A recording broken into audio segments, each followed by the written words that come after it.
Sempre houve um levante e um avanço contra a pessoa de Cristo Jesus, que é o caminho que nos leva a Deus e nos faculta as condições necessárias de sermos salvos eternamente, tornando-se pedra fundamental da salvação, como também da igreja que nele está edificada. Nós percebemos que desde os primórdios do primeiro século tentam e intentam contra a pessoa de Jesus. O próprio apóstolo João, combatendo as heresias que tentavam descaracterizar a pessoa, a divindade e a importância de Cristo, no seio da igreja surgindo muitas heresias e intitulando-os de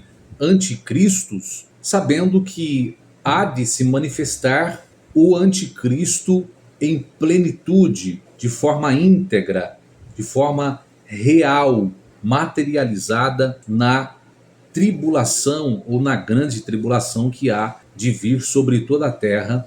Esta figura há de se manifestar se opondo tudo quanto diz respeito a Cristo. Mas como o apóstolo João já disse que há muitos anticristos, nós percebemos que desde o primeiro século, Cristo, a pessoa de Jesus, foi sempre atacada. Porém, eu percebo que no decorrer dos tempos e nos dias atuais, isso vem de uma crescente e se intensificando dia após dia a este ataque contra a pessoa bendita do nosso Senhor Jesus, e muitos querendo descaracterizar a divindade de Jesus, colocando em xeque muitos ensinamentos bíblicos que percorreram por toda a história da igreja e já há mais, ou aproximadamente, melhor dizendo, 2000 anos de sustentabilidade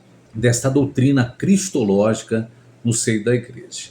E a pergunta que muitos têm feito nos últimos dias de forma mais intensa é se Jesus de fato é Deus. Dentre muitos textos que nós poderíamos destacar a respeito de forma precisa, de forma clara e evidente, que a igreja do primeiro século, os apóstolos que receberam o evangelho de Jesus e que difundiram sobre todo o mundo a partir de Jesus e da sua morte, ressurreição e da descida do Espírito Santo, eu destaco pelo menos 3. João capítulo 1, versículo de número 1. No princípio era o verbo estava com Deus e o verbo era Deus. Então aí é uma clareza que não há como se revogar o texto bíblico, como muitos tentam incluir, tirar. O texto claro, original é esse. Jesus, que é o verbo que se encarnou, que tabernaculou entre nós, cheio de graça e de verdade, é Deus.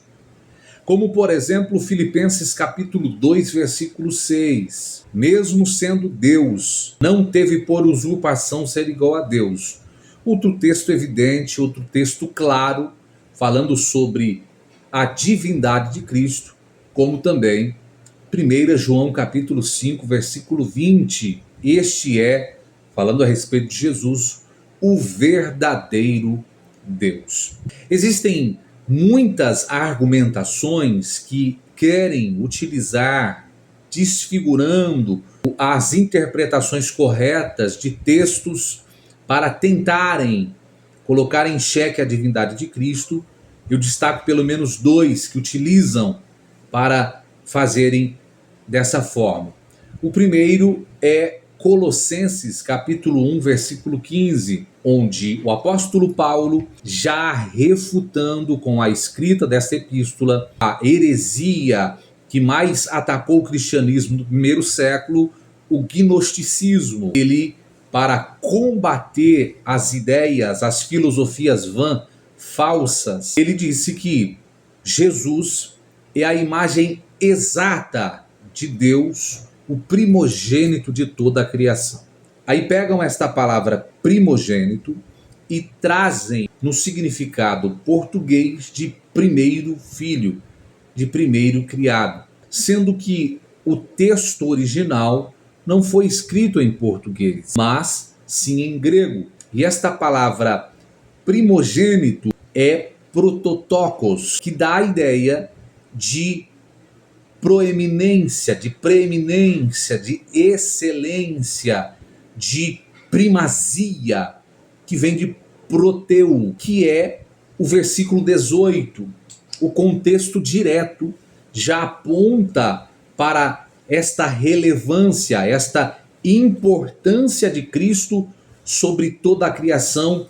Ele está acima de todos, mesmo porque foi por intermédio dele que todas as coisas foram criadas. Utilizam também Apocalipse capítulo 1, versículo 5, onde utilizam ali a expressão que João vincula a Jesus como testemunha fiel, e vão para Apocalipse capítulo 3, versículo 14, onde lá disse que esta testemunha fiel é o princípio de toda a criação, utilizando também o significado português a respeito de princípio, de ser o primeiro, porém ali a palavra grega é arch, que quer dizer fonte, origem, quer dizer o líder, concorrendo, corroborando com a ideia de João no capítulo 1, versículo 3, onde disse que tudo foi feito por ele e sem ele nada do que foi feito se fez. Então estes textos é utilizado equivocadamente para quererem, para desejarem descaracterizar a divindade de Jesus, sendo que estes textos, na verdade, só comprovam a divindade e a importância de Cristo para nós.